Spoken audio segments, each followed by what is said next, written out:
எவ்வளோ ஆக்ரோஷமாக தாக்க வர ஒரு ஆப்பிரிக்க யானைக்கு முன்னாடி 2 கைடு அவ்வளோ தைரியமாக நிற்கிறாங்க. அவங்கள பார்த்து அந்த யானை பயந்து ஓடுது.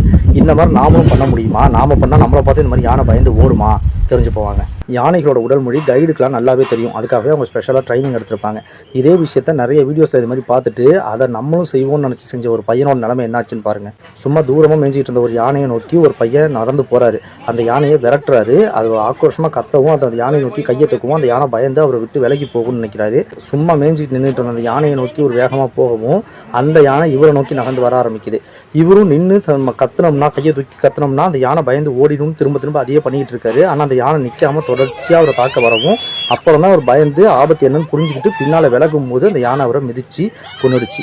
யானைகள் தாக்குறதுக்கு ஒரு சில உடல் மொழியை வெளிப்படுத்தும். அதை பார்க்கும்போதே கைடுக்கு இது உண்மையான தாக்குதலா இல்லை போலியா தாக்குதல் மாதிரியான ஒரு வார்னிங் சிக்னலா அப்படின்றத கண்டுபிடிக்க முடியும். ஒரு வார்னிங் சிக்னல் தான் கொடுக்குதுங்கும் போது தாக்க தயாராகும் போது அந்த காது